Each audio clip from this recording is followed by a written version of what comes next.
யார் நம்ம என்ன செய்து விட முடியும் என்று திமிரோடு திரிந்த ஸ்டெர்லைட் ஆலையை போராடி ஒழித்து கட்டிய மண் இந்த தூத்துக்குடி மண்.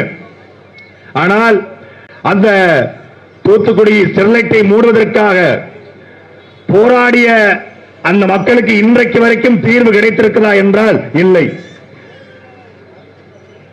மாவட்ட ஆட்சியர் அலுவலகத்துக்கும் இந்த திரேஸ்புரத்துக்கும் கிட்டத்தட்ட 3 கிலோமீட்டருக்கு மேல இருக்கும். மாவட்ட 10 கிலோமீட்டர். மாவட்ட ஆட்சியர் அலுவலகத்தில் நடந்த அந்த ஸ்டெர்லைட்டுக்கு எதிரான போராட்டத்தில் திரேஸ்புரத்தில் இருந்த ஜான்சி ராணி என்கிற அந்த அக்கா சுட்டு படுகொலை செய்யப்பட்டால், அப்படி என்றால் இது திட்டமிட்ட ஒரு படுகொலை. அந்த படுகொலைக்காக நடத்திய காவல்துறை அதிகாரிகளுக்கோ காவலர்களுக்கோ இதுவரைக்கும் தண்டனை கிடைத்திருக்கிறா என்றால் இல்ல. அதிமுக ஆட்சி ஒரு துப்புகட்ட ஆட்சி, அதுக்கு தூத்துக்குடிய சாட்சி என்று அன்றைக்கு எதிர்கட்சியா இருந்த மரியாதைக்குரிய ஐயா ஸ்டாலின் சொன்னாரு. ஸ்டாலின் ஆட்சி வந்து 3 வருஷம் ஆச்சு. நாங்கள் ஆட்சிக்கு வந்தால் ஸ்டெர்லைட்டிலே துப்பாக்கி சூடு நடத்திய அந்த காவலர் சைலேஷ்குமார் யாதவிற்கும் கபில்குமார் சரத்கருக்கும் தூத்துக்குடி எஸ்பியா இருந்த மகேந்திரனுக்கும் காவல் ஆய்வாளர் திருமலைக்குமாருக்கும் தண்டனை வழங்குவோம் என்று ஸ்டாலின் சொன்னாரு. நம்பி நீங்க எல்லாம் ஓட்டு போட்டீங்க. அக்கா கனிமொழி வர ஒவ்வொருத்தரையும் ஓட்டு கேட்டுச்சு. நான் வந்தேன்னா தூத்துக்குடி மக்களுக்கு தீர்வு கிடைக்கும், ஸ்டெர்லைட்டுக்கு தீர்வு கொடுப்பேன்னு. கனிமொழி எம்பி ஆகி 5 வருஷம் ஆச்சு. இதுவரைக்கும் அந்த தூத்துக்குடி ஸ்டெர்லைட்ல படுகொலை செய்த அத்தனை பேரும் சுகபோகமா வாழ்ந்துட்டு இருக்கான். ஆனால் இறந்து போன 14 பேருடைய குடும்பம், 14 பேர் இறந்து போனது மட்டும்தான் நமக்கு தெரியும். ஆனா பாதிக்கப்பட்டவர்கள் ஆயிரக்கணக்கான பேர் இன்றைக்கும் கை இழந்து கால் இழந்து வாழ்க்கை இழந்து வழக்கை சந்தித்து போராடி கொண்டிருக்காங்க. யாருக்கும் எந்த தீர்வும் இல்ல. கனிமொழி எம்பியாக மாறி இந்த தூத்துக்குடிக்கு செஞ்ச ஒரு நன்மைய, ஒரே ஒரு நன்மைய, திமுக மானம் உள்ளவ எவனாவது ஒருத்தர் இந்த திரேஸ்புரத்தில் இருந்தா என்று சொன்னா நான் திமுக வந்து சேர்றேன். ஒருத்தன் சொல்லு, மானம் உள்ளவ எவனாவது ஒருத்தன் கனிமொழி எம்பியாக மாறி செஞ்ச ஒரு நன்மை. எதுக்கு நீ கனிமொழிக்கு ஓட்டு போட சொல்லுங்க? தூத்துக்குடிக்காரன் எதுக்கு கனிமொழி? நானும் தூத்துக்குடிக்காரன் தான். இந்த சிறுவைகுண்டம் பக்கத்தை ஏன் ஊரும், தூத்துக்குடி மாவட்டத்தை எங்க அம்மாவோட ஊரும். சொல்லு, எதுக்கு நான் ஓட்டு போடணும்? கனிமொழிக்கு எதுக்கு ஓட்டு போடணும்? ஒரு நன்மை இல்ல. கனிமொழிக்கு தூத்துக்குடிக்கு ஏதாவது சம்பந்தம் இருக்கா? இந்த தூத்துக்குடியில வெள்ளம் வந்துச்சு, இந்த திரேஸ்புரம் மூழ்கியது, நம்ம ஒட்டுமொத்த 3ஆம் மைல் ஆரம்பிச்சு எல்லாமே மூழ்கியது. இடுப்புறவு தண்ணீர்ல தத்தளிச்சு கிடந்தோம். குடிக்க தண்ணி இல்ல, சாப்பிடறதுக்கு பெட்டு இல்ல, உணவு இல்ல. கிட்டத்தட்ட 7 நாட்கள் 8 நாட்கள் தண்ணீர் வடியல. எல்லா ஊர்லயும் வெள்ளம் அடிந்தது. ஆனா தூத்துக்குடிக்கு மட்டும் வெள்ளம் அடியல. ஏன்? ஒரு மழைநீர் வடிகால் வாய்க்காலை கூட இங்க இருக்க சட்டமன்ற உறுப்பினர் கீதா ஜீவனோ பாராளுமன்ற உறுப்பினர் கனிமொழியோ இதுவரைக்கும் செய்யல. இந்த தூத்துக்குடியிலே சுகமுகமாக வாழ்ற ஒரே குடும்பம் கீதா ஜீவன் குடும்பம் மட்டும்தான். வேற எந்த குடும்பமும் வாழல. நான் வெளிப்படையா சொல்றேன், நான் சொல்லல. சென்னை உயர்நீதிமன்ற நீதிபதி ஆனந்த வெங்கடே சொல்றாரு, வருமானத்துக்கு அதிகமாக சொத்து சேர்த்தாக ஊழல் பண்ணியதாக அடுத்த செந்தில் பாலாஜிக்கு பிறகு உள்ள போறது கீதா ஜீவன் தான். தேர்தல் முடிஞ்ச உடனே உள்ள போறாங்க. பட்டியல் இருக்கு. அவர் மட்டுமல்ல, KKSSR, KN நேரு, ஏவா வேலு, தங்கம் தென்னரசு, அனிதா ராதாகிருஷ்ணன், அம்புட்டு பயிலும் செந்தில் பாலாஜி கூட கேரம் போர்டு விளையாட உள்ள போறான். அந்த தனியா உட்கார்ந்துருக்காரு. அடுத்த இவங்க எல்லாம் போறாங்க.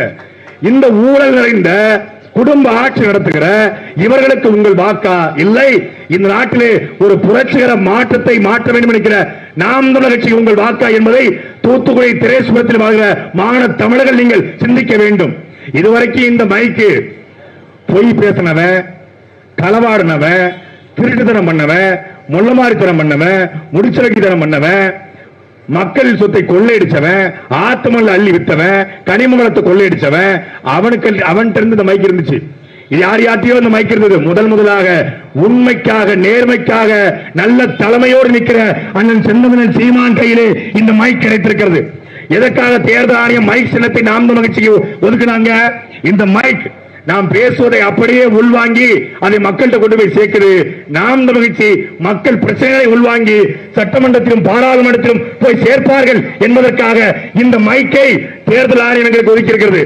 எல்லாரும் நினைச்சா நாம் தமிழர் கட்சி சின்னத்தை முடக்கிட்டா நாம் தமிழர் கட்சி அழிச்சிடலாம், சீப்பை எடுத்து வச்சா கல்யாணத்தை நிப்பாட்டிலாங்கிற மாதிரி சின்னத்தை ஒழிச்சுட்டா இதை மறைச்சிடலான்னு.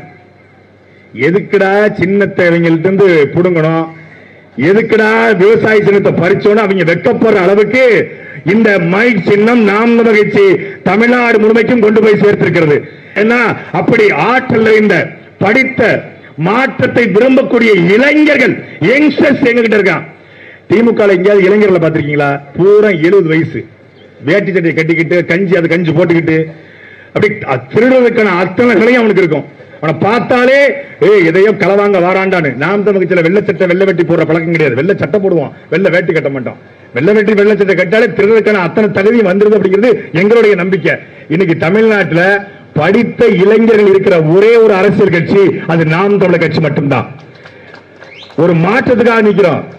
எல்லாரும் சொன்னாங்க காமராஜர் ஆட்சி வரணும், காமராஜர் ஆட்சி வரணும், கக்கன் மாதிரி அமைச்சர் வரணும், நேர்மையான கக்கன் மாதிரி அமைச்சர் வரணும்னா நீங்க காமராஜருக்கு ஓட்டு போடணும். நீங்க கருணாநிதி மகன் ஸ்டாலினுக்கு ஓட்டு போட்டா கக்கன் மாதிரி அமைச்சர் கிடைக்க மாட்டாரு, செந்தில் பாலாஜி மாதிரி அமைச்சர் தான் கிடைப்பாரு.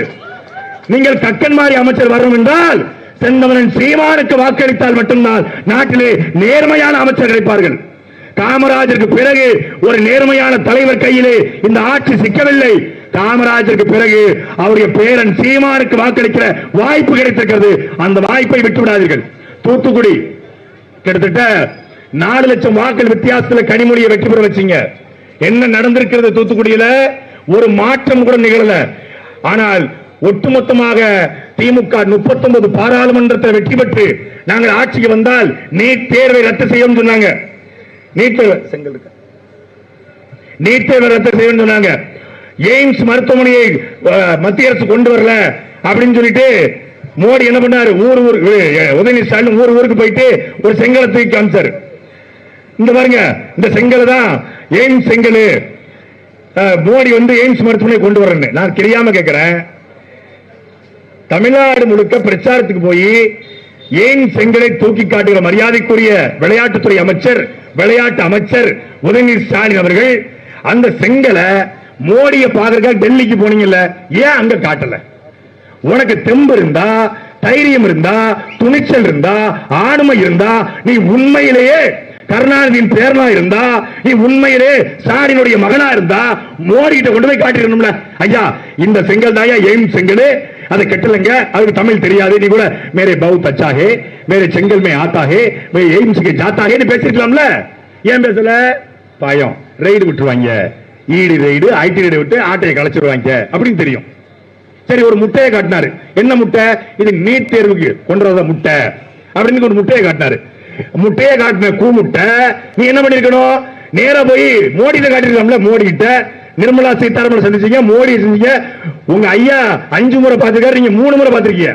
போய் அப்ப காட்டிக்கலாம்ல. இந்த முட்டை தாங்க நீட் தேர்வில் எங்க மாணவர்கள் வடநாட்டில் இருக்கிற முட்டை, எங்கள் மாணவர்கள் மட்டும் நீட் தேர்வு எழுத வேண்டுமா, நீட்டுக்கு விளக்க வேண்டும் என்று கேட்டுக்கலாம். அங்க கேட்க மாட்டாங்க, ஆனா மக்கள் மத்தியில் கேட்பாங்க. நீட்டை நீக்குகிற ரகசியம் எங்க கிட்ட தான் இருக்குட்டாங்க. அப்பவே நமக்கு சுதாரிச்சிருக்கணும். அது என்னடா ரகசியம்னு கேட்டா, ஒண்ணும் இல்ல, யாருக்கு வெக்கமான சூடு சொரணம் இருக்கோ அவங்க நீட்டை நீக்குவாங்கன்னு சொன்னாங்க. அப்பவே நமக்கு புரிஞ்சிச்சு இவங்களுக்கு வெக்கமான சூடு சொரணம் கிடையாது, இவன் நீட்டை நீக்க மாட்டான்னு. ஆனா நீட்டை நீக்கிற ரகசியம் இருக்கு. நீட்டை நாங்கள் ஆட்சிக்கு வந்தால் நீக்கும் என்று சொல்லிவிட்டு 5 ஆண்டு காலத்தில் 40 பேர் தற்கொலை பண்ணிச்சிருக்கான். இந்த நீட் தேர்வு எழுத முடியாமல், நீட் தேர்வில் தோல்வி அடைந்து. தமிழ்நாட்டு மாணவர்களுக்கு தகுதி இல்லையா? இருக்கிறது. தமிழ்நாட்டு மாணவர்கள் தான் இந்தியாவிலே அதிக மதிப்பெண்கள் எடுக்கிற, அதிக கல்வித்திறன் படித்த மாணவர்கள். ஏன் நீட் தேர்வில் அவங்க பெயிலா போறாங்க? ஏன் பாஸ் ஆக முடியல?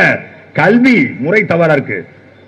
சிபிஎஸ்இ பள்ளிக்கூடத்தில் படிக்கிறவனும் சமச்சீர் பள்ளிக்கூடத்தில் படிக்கிறவனும் ஒரே முறையான தேர்வை எப்படி எழுத முடியும்? கல்வியுடைய திட்டத்தை மாற்றணும். அதை மாற்ற வக்கற்ற அரசாங்கங்கள் மாறி மாறி பாஜக திமுகவை குறை சொல்வது, திமுக பாஜகவை குறை சொல்வது, அதிமுக திமுகவை குறை சொல்வது, மாறி மாறி 5 வருஷம் தாத்தா, 5 வருஷம் ஆத்தா, ஆத்தா விட்டா தாத்தா, தாத்தா விட்டா ஆத்தான்னு, கருணாநிதி விட்டா ஜெயலலிதா, ஜெயலலிதா விட்டா கருணாநிதி, மாறி மாறி ஓட்டி போட்டோம். இப்ப ஆத்தாவும் இல்ல, தாத்தாவும் இல்ல, முடிஞ்சிருச்சு கதை. இப்போ உங்களை நம்பி உங்கள் பிள்ளைகள் நாங்கள் வந்து நிற்கிறோம். எங்களை இந்த முறை நீங்கள் செலுத்துகிற வாக்கு என்பது ஒட்டுமொத்தமான திராவிட கோட்டைக்கும் இந்த பாரதிய ஜனதா கட்சிக்கும், பாரதிய ஜனதா கட்சியில நாங்க ரொம்ப நன்றி கடன் பட்டிருக்கோம். உண்மையிலே பாஜக பிடிஎம் எங்களை சொல்றாங்க. உண்மையிலே பாஜக பிடி நாங்க இதை சொல்லக்கூடாதுன்னு நினைச்சேன். இது உண்மையில ஒரு பெரிய ரகசியம். நான் சொல்லக்கூடாதுன்னு நினைச்சுக்கிட்டு இருந்தேன். சொல்ல வேண்டிய தேவை ஏற்பட்டுச்சு. என்னன்னா, எங்களுக்கு ராணுவத்தில் எங்க அண்ணனுக்கு ஆள் இருக்குன்னு சொன்னாங்க, யாரும் நம்பல. ஏர்போர்ஸ்ல ஆள் இருக்குன்னு சொன்னா யாரும் நம்பல. உங்களுக்கு தெரியுமா, பாரதிய ஜனதா கட்சியிலும் எங்களுக்கு ஆள் இருக்கு. நான் தூத்துக்குடி திரேஸ்புரத்தில் மட்டும் சொல்றேன், தயவு செய்து யார்ட்டையும் சொல்லிடாதீங்க. பாரதிய ஜனதா கட்சியில எங்க அண்ணனுக்காக வேலை பார்க்கிற ஆள் யார் தெரியுமா? அண்ணாமலை. இந்த பேரை யாரும் சொல்லிடாதீங்க, அண்ணாமலை. சாதாரணமாக இருந்த எங்களை NDTV, Times of India, CNN என்று வரைக்கும் தெரிய வரைக்கும் என் வீட்டை நான் கூட போட்டோ எடுத்து கிடையாது. என் வீட்டை லைவ்ல காட்டுல கொண்டு போய் சேர்த்து எங்களுக்கு NIA என்கிற அந்த அதிகாரிகளை அனுப்பி எங்க வீட்டை சோதனை கூட வச்சு இந்தியா முழுக்க கொண்டு போய் சேர்த்த எங்க அண்ணன் அண்ணாமலைஜி, பாரத் மாதா கி ஜெய், வாழ்க. அண்ணன் அண்ணாமலை தானே எங்களுக்கு NIA ரெய்ட விட்டு உலகம் முழுமைக்கு கொண்டு போய் சேர்த்தாரு. அதுக்கப்புறம் சும்மா விட்டாரு. விவசாய சின்னம் இருந்தா இவங்க ஒரு 60 லட்சம் 70 லட்சம் ஓட்டு தான் வாங்குவாங்க. நல்ல சின்னத்தை கொடுத்தா சின்னத்தை புடுங்கிட்டு இவங்களை வேகமா வேலை செய்ய வச்சா, இப்ப அண்ணன் ராஜசேகர மாதிரி ஆட்கள் இருக்காங்க, எங்க அண்ணன் தூத்துக்குடியில ஆனந்த மாதிரி ஆட்கள் கடுமையா ஓட வைக்கணும், வேலை செய்ய வைக்கணும் அப்படின்னா சின்னத்தை பறிச்சா நல்ல வேலை செய்வேன்னு சொல்லி எங்க விவசாய சின்னத்தை பறிச்சு எங்க வயிற்றுல அடிச்சு அதுக்கப்புறம் எங்களுக்கு மைக் சின்னத்தை கொடுத்து எங்களுக்கு கடுமையா எங்களுக்கு பிஜேபி இருந்து வேலை பார்க்கிற ஒரே ஆளு அண்ணன் அண்ணாமலை தான். அவருக்கு நாங்கள் நன்றி சொல்ல கடமைப்பட்டிருக்கோம். எங்க இருந்தாலும் அண்ணன் அண்ணாமலை வாழ்க. அதே போல அண்ணாமலை உள்ள இருந்து பாக்குற வேலை கொஞ்சம் நெஞ்ச வேலை கிடையாதுங்க. அவர் வேலை பார்க்கிறது தான் பிஜேபி. விசுவாசம் முழுக்க சீமானனுக்கு தான். பாஜக கோட்பாடு இந்து இந்தி இந்தியா. ஆனா அண்ணாமலை எப்படி சொல்றாயா? இந்து இந்தி இந்தியான்னு. என் மண் என் மக்கள்ங்கிறாரு. என் மண் என் மக்கள் அர்த்தம் என் மண் என் மக்கள் என்று தமிழ்நாட்டில் பேசிய ஒரே தலைவன் எங்களுடைய அண்ணன் செந்தமிழன் சீமான் மட்டும்தான். சீமானுடைய கருத்தியை தான் அண்ணாமலை பேசுறாரு. அப்ப என்ன அர்த்தம்? எங்க ஸ்லீப்பர் செல்ல அண்ணாமலை. எங்களுக்கு பிஜேபி மட்டும் ஸ்லீப்பர் செல் இல்ல, அதிமுகவிலும் ஸ்லீப்பர் செல் இருக்கு. யாருன்னு கேக்குறீங்களா? எடப்பாடி பழனிசாமி. தமிழ்நாட்டுக்காக தமிழ் மொழிக்காக நான் பிஜேபியோட கூட்டணி வைக்க மாட்டேங்கிறாரு. தமிழ்நாடு தமிழ் மொழி தமிழ் இனம் என்றாலே தமிழ்நாட்டிலே அறியப்பட்ட ஒரே தலைவன் எங்களுடைய அண்ணன் செந்தமிழன் சீமான் தான். இப்ப அவன் கருத்தில தான் எடப்பாடி பேசுறாரு எங்க ஸ்லீப்பர் செல்லு. எல்லாரும் நினைச்சிருக்க நாங்க பாஜக பிடிஎம். டேய் பாஜக தாண்டா அண்ணாமலை தாண்டா எங்க ஸ்லீப்பர் செல்லு. எங்களுக்காக உள்ள இருந்து பல வேலையை பாக்குறாரு. இப்போ தூத்துக்குடியில பிஜேபியில ஒரு டஃப்பான கேண்டிடேட் போட்டுக்கலாம். கனிமொழிக்கு எதிரா, திமுக எதிரா. ஏன் போடல? தூத்துக்குடியில எங்களுடைய வேட்பாளர் ரோவினா ரூஜனை வெல்ல வைக்கணும். அதுக்கு பிஜேபி நல்ல கேண்டிடேட் போட்டா பிஜேபி என்ன பண்ணுவோம்? அந்த ஓட்டை பறிச்சிடும். அப்ப ரோவினா ரூஜன் வெல்ல வேண்டும் என்பதற்காக அண்ணன் அண்ணாமலை தமாக என்ற டம்மி வேட்பாளர் போட்டிருக்காரு. எங்களுக்காக அங்கிருந்து வேலை பார்க்கிறாரு. புரியுதா உங்களுக்கு? தூத்துக்குடியிலேயே திமுக பிஜேபி நிக்கல. பிஜேபி ஆள் இல்லையா? பிஜேபி இருக்கான் அப்படின்னு விக்கிறவன், கஞ்சா விக்கிறவன், ஹெராயின் விக்கிறவன், கள்ளக்கடத்தல் பண்றவன், முன்னாள் தூத்துக்குடி ரபடி அத்தனை பேரும் பிஜேபி தான் இருக்கான். இப்ப அவனை கொண்டு போய் ஓட்டு கேட்டா நீங்களே ஓட்டு போட மாட்டீங்க. அது வேற விஷயம். அதனால என்ன பண்றாங்க? தமாக கொடுக்குறாங்க. சரி, திமுக சும்மா இருக்குமா? கனிமொழிக்கு எதிராக பிஜேபி டம்மி வேட்பாளர் போட்டிருக்கு. நாங்க மட்டும் சும்மா இருப்போமா? நாங்க அண்ணாமலைக்கு எதிராக கோயம்புத்தூர்ல டம்மி வேட்பாளர் போட்டாங்க திமுக. உண்மையிலே திமுக நினைச்சிருந்தா கோயம்புத்தூர்ல மக்கள் நீதி மையத்திலிருந்து போன மகேந்திரன் பாட்டிருக்கலாம், கார்த்திகே சேனாதிபதி பாட்டிருக்கலாம், எங்க கட்சி பஞ்சம் முளைக்க போன பரதேசி ராஜீவ்காந்தி பாட்டிருக்கலாம். எத்தனையோ பேர் இருக்காங்க.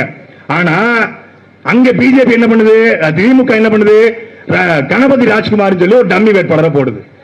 அண்ணாமலையை வெல்ல வைக்கணும் என்பதற்காக கோயம்புத்தூர்ல திமுக டம்மி வேட்பாளர், இங்க அண்ணாமலை தமாக போட்டு டம்மி வேட்பாளர். இதுதான் திமுகவுக்கும் பாஜகவுக்குமான கூட்டு.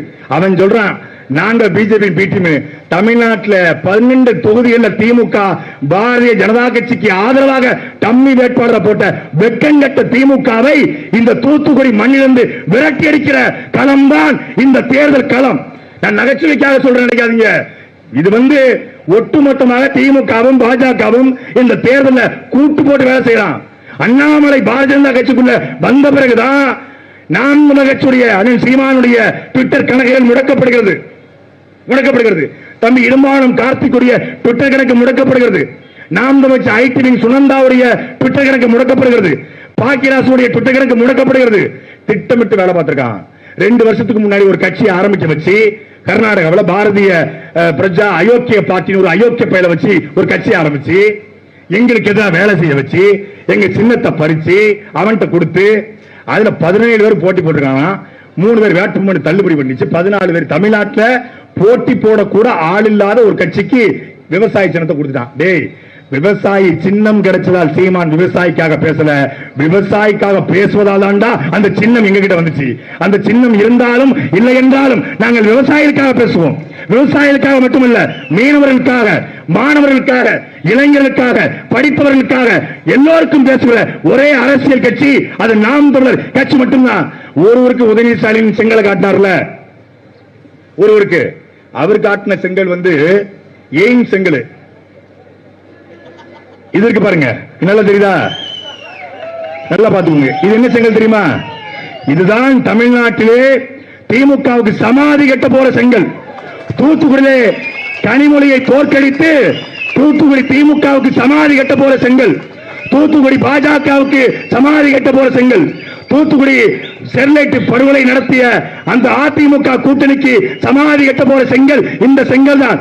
70 ஆண்டு காலம் தமிழ்நாட்டிலே மாறி மாறி கருணாநிதி, ஸ்டாலின், உதயநிதி ஸ்டாலின், இன்ப நிதி, துன்ப நிதி, துயர நிதி, அந்த நிதி, அவர் நிதி, அவுத்துப்பட்ட நிதி என்று தமிழ்நாட்டையே ஆட்டி படைத்த அந்த குடும்ப ஆட்சிக்கு முட்டுப்புள்ளி வைக்க போற செங்கல் இந்த செங்கல் தான். ஊர் கொண்டு போற அந்த செங்கலை திராவிடத்துக்கு நல்லா பாத்துக்கோங்க. திராவிடத்துக்கு கடைசி சமாதி கட்ட வந்த செந்தமிழன் சீமானுடைய பாவு சிதம்பரனார் எடுத்து கொடுத்த செங்கல், காமராஜர் முத்துராமலிங்க தேவரும் முத்தமிட்டு கொடுத்த செங்கல் இந்த செங்கல் தான். இந்த மைக்கில எல்லாரும் பேசியிருக்காங்க. இது வரைக்கும் யார் பேசின மைக்கு நினைக்கிறீங்க? அரசியல் என்பது மக்களுக்கான தேவையும் அதற்கான சேவையும் என்று நம்முடைய தாத்தா கர்ம வீரர் காமராஜர் பேசிய மைக்கு இந்த மைக்கு தான். சாதாரண மைக்கு நினைச்சாதீங்க. களவாணித்தனம் பண்ண கருணாநிதி இந்த மைக்கில் பேசிருக்கலாம், அது வேற விஷயம். அதான் அப்புறம் ஒரு சப்ஜெக்ட் இல்லது. அதே போல ஓட்டுக்கு பணம் கொடுப்பவன் பாவி, அந்த பணத்தை வாங்கிட்டு ஓட்டு போடுவன் தேச துரோகி என்று தெய்வ திருமகனார் முத்துராமலிங்க தேவர் பேசிய மைக்கும் இந்த மைக்கு தான். நம்முடைய தாத்தா அயோத்தாச பண்டிதரும் ரெட்டமலை சீனிவாசனும் கக்கனும் ஜீவானந்தமும் சிங்கார வேடரும் பேசிய மைக் இந்த மைக்கு தான். இந்த மைக்கில் பேசிதான் தொழிலாளர் புரட்சி வந்தது. இந்த மைக்கில் பேசிதான் இந்தி தமிழ்நாட்டிலிருந்து விரட்டி அடிக்கப்பட்டது. இந்த மைக்கில் பேசிதான் தமிழ்நாட்டிலே இந்தியா முழுக்க புரட்சியை விளைத்த நம்முடைய டாக்டர் அண்ணல் அம்பேத்கர் அவர்கள் பேசிய மைக் இந்த மைக் தான். அந்த மைக் உங்கள் பிள்ளைகள் கையிலே கிடைத்திருக்கிறது. இது ஒரு உண்மையான மைக். நேர்மைக்கும் எளிமைக்கும் செந்தமிழ் சீமானுடைய புலமைக்கும் கிடைத்திருக்கிற மைக் சின்னத்திலே உங்களுடைய வாக்கை நீங்கள் அளிக்க வேண்டும். ஒவ்வொரு தூத்துக்குடி வாழ்கிற இளைஞர்கள், இளம்பெண்கள், அண்ணன் தம்பிகள், நாங்கள் எப்போதுமே அண்ணன் சீமான்னு சொல்லுவாங்க. நான் வயதான எங்க அம்மா அப்பாவுக்கு அரசியல் பண்ணல, என் தம்பி தையில் தான் அரசியல் பண்றேன். ஆனால் இந்த தேர்தலில் வயதான எங்களுடைய சித்தப்பன் பெரியப்பன்கள் கூட நாங்கள் திமுக, அதிமுக, பாஜக ஓட்டு போட மாட்டோம், நாங்கள் சீமானுக்கு தான் ஓட்டு போடுவோம் என்று சூடு வைக்கிற காலம் வந்துவிட்டது. தேர்தல் சொல்றான் பாருங்க, திமுக 51 விழுக்காடாம், பாஜக 17 விழுக்காடாம், அதிமுக 18 விழுக்காடாம். அப்போ நாம் தமிழர் மற்றவை 19 விழுக்காடாம். அந்த மற்றவை யார் தெரியுமில்ல? நாங்க தான் அந்த மற்றவை 19 விழுக்காடு மற்றவை. அப்போ பாஜக அதிமுக தமிழ்நாட்டில் கருத்து கணிப்பு கருத்து திணிப்பு தான். அதுல எனக்கு நம்பிக்கை இல்லை. ஆனாலும் கூட அவனால கூட பொய் சொல்ல முடியல. நாம் தமிழர் கட்சி இந்த தேர்தலில் 1 கோடி வாக்குகளை தாண்டி இலக்கை தாண்டி பாயும் என்பது பத்திரிகை ஊடகங்கள் கூட பொய் சொல்ல முடியல. தமிழ்நாட்டிலேயே அதிகமாக பாதிக்கப்பட்ட மாவட்டம் தூத்துக்குடி மாவட்டம், அதுவும் தூத்துக்குடி நாடாளுமன்ற தொகுதி. நீங்க நினைச்சு பார்க்க முடியாது. நாங்க நடத்துவோம். எல்லாரும் வந்தா தூத்துக்குடி ஆலை இழுத்து மூடுவன் மட்டும் தான் சொன்னா. கூடுதலாக சொல்கிறோம், நாங்கள் பாராளுமன்றத்தை வெற்றி பெற்றால் எங்களுடைய அக்கா ரோவினா ரூத்சன் வெற்றி பெறுகிறார், நீங்கள் வாக்களிப்பீங்க. அப்படி வெற்றி பெறுகிற பொழுது இந்த ஸ்டெர்லைட் ஆலை ஒரே நாள்ல 100 ஜேசிபி வச்சு தரைமட்டமாக்கப்படும். இது சத்தியம், இது சத்தியம். இது எங்கள் தாய் மீது, தலைவர் பிரபாகரன் மீது, நாங்கள் உயிராக நேசிக்கிற தமிழ் மொழியின் மீது சத்தியம். அடிச்சு இருக்கோம். எவ்வளவு வர முடியுமா? ஏன்னா இந்தியாவிலேயே வேதாந்தா நிறுவனத்தில் கையேந்தாத ஒரே கட்சி அது நாம் தமிழர் கட்சி மட்டும்தான். சொல்லு, 910 கோடி ரூபாய் பாஜக வாங்கியிருக்கிறது ஸ்டெர்லைட் கிட்ட, 19 கோடி ரூபாய் திமுக வாங்கியிருக்கிறது, அதிமுக வாங்கியிருக்கிறது. அட தூத்துக்குடி ஸ்டெர்லைட் வேதாந்தா பிச்சை எடுத்து அவருடைய குடிநீரை குடித்த அயோக்கிய நாயரே, எப்படி தூத்துக்குடி மக்கள்கிட்ட ஓட்டு கேட்கிறீங்க என்று சட்டையை பிடிச்சு கேளுங்க. அக்காவுக்கு சட்டை கிடையாது, கையை பிடிச்சு கேளுங்க. கேளுங்க. தென் சென்னையில தமிழச்சி தங்கபாணி வந்த பொழுது தென் சென்னை மக்கள் சொல்றான், நீ ஓட்டு கேட்டு வராத, நான் வெள்ளத்துல செத்த பொழுது வந்தியா, இப்ப எதுக்கு வரேன்னு கேட்கிறான். அது போல வாவூர் சிதம்பரனாருடைய வாரிசுகள், சிங்கார வேலனுடைய வாரிசுகள், ஜீவானந்தம் வாரிசுகள் தூத்துக்குடியில் கனிமொழியை திருப்பி அடித்தார்கள், விரட்டி அடித்தார்கள் என்று நாங்க யூடியூப்ல பார்த்து ஆனந்த கண்ணீர் வடிக்கணும். தயவு செய்து கேளுங்க. திரேஸ் புரத்தியார் கேளுங்க. ஜான்சி ராணியுடைய சொந்தக்காரர்கள், எங்கள் தங்கை ஸ்லோனினுடைய சொந்தக்காரர்கள். நீங்க உண்மையிலேயே ஸ்லோனினுடைய வழிவந்தவர்களாக இருந்தால் என்ன தப்பு பண்ண ஸ்லோனின் பண்ண தப்பு என்ன? 100 நாட்கள் ஸ்டெர்லைட் ஆலையை எதிர்த்து பேசினால் என்ற ஒரே ஒரு காரணத்துக்காக நம்முடைய தங்கை ஸ்லோனின் வாயில துப்பாக்கி வச்சு கொண்டான். நான் சொல்லல, அருணா ஜெகதீசன் ஆணையம் சொல்கிறது. 10 அடி தூரத்தில் இருந்து ஸ்லோனின் சுட்டுக் கொல்லப்பட்டால், ஸ்லோனின் போல எனக்கு ஒரு தங்கை இருந்திருந்தா, எனக்கு ஒரு சித்திப்பாக இருந்திருந்தா அவ்வளவு பிடித்த செத்துருப்பா. அப்ப அந்த ஸ்லோனினுடைய மரணத்திற்கு நீதி கேட்கணும். அக்கா ஜான்சி ராணியுடைய மரணத்துக்கு நீதி கேட்கணும். தூத்துக்குடி அந்த படுகொலையிலே இறந்து போன 14 பேருடைய மரணத்திற்கு நீதி கேட்கணும். இப்ப பேச சொல்லுங்க கனிமொழி இப்ப பேச சொல்லுங்க.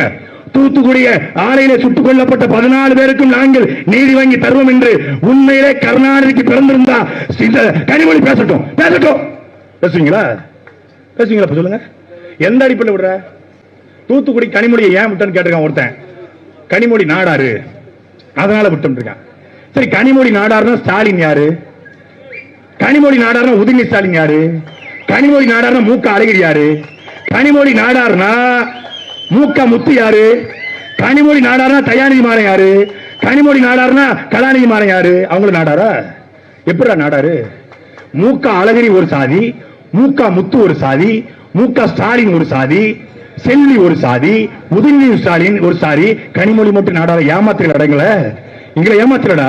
ஏய், எங்கள் தமிழ் சமூகத்தை அவமானப்படுத்துகிறா. என் அன்பிற்குரிய மக்களை, திமுக 21 பாராளுமன்ற வேட்பாளர்களை ஒரு நாடாருக்கோ, ஒரு கோணாருக்கோ, ஒரு முத்திரையருக்கோ சீட்டு கொடுக்கல. கனிமொழிக்கும் நாடார் சமூகத்துக்கும் எந்த சம்பந்தமும் கிடையாது. நான் சொல்லல. எங்களுடைய நாடார் மகாசன சபை அறிக்கை விட்டுருக்காங்க. எங்க அண்ணமார் சொல்றான். நாடாருக்கும் கனிமொழிக்கு என்ன சம்பந்தம்? கனிமொழி நாடாரா முக ஸ்டாலின் நாடாருன்னு கேட்கறான். முக ஸ்டாலின் நாடாரா? முக ஸ்டாலின் பொண்ணு எடுத்து பொண்ணு கொடுக்கலாமா? தூத்துக்குடியில கொடுப்பாரா? அப்புறம் அவங்க குடும்பத்துக்கு சாதியும் கிடையாது, ஒரு மண்ணாட்டியும் கிடையாது. ஒரு விஷயம், எந்த அடிப்படையில் தூத்துக்குடி படுற நாடார் ஓட்ட பறிச்சிடலாம். என் அன்பிற்குரிய மக்களே, இந்தியா முழுமைக்கும் அங்கே ஒரு தமிழன் கடை போட்டுட்டான்னா, இந்தியா முழுமைக்கும் வியாபாரம் செய்கிறான் என்றால், இந்தியா முழுமைக்கும் தமிழன் என்ற ஒரு சமூகம், ஒரு இனம் இருக்கிறது என்று காட்டியது எங்களுடைய நாடார் சமூகம். அந்த வாக்கு ஒரு ஓட்டு கூட இந்த முறை கனிமொழிக்கு விழாது. அதனால தூத்துக்குடியில் வாழ்கிற மான தமிழர்கள் நாம் விழித்துக் கொள்ள வேண்டிய காலகட்டம். சாதியை சொல்லி, மதத்தை சொல்லி, திமுக ஆட்சியை சொல்லி, கருணாநிதியை காட்டி, அண்ணாவை காட்டி ஓட்ட பறிக்க வர்றான். அந்த கும்பலில் நாம் தப்பித்துக் கொள்ள வேண்டும். இந்த தூத்துக்குடி பாராளுமன்ற தேர்தலில் போட்டியிடுகிற எங்களுடைய அக்கா ரோவினா ரூத் அவர்களுக்கு மைக் சின்னத்திலே நாம் மிக பெருவாரியான வாக்கு வித்தியாசத்திலே வெற்றி பெற செய்ய வேண்டும்.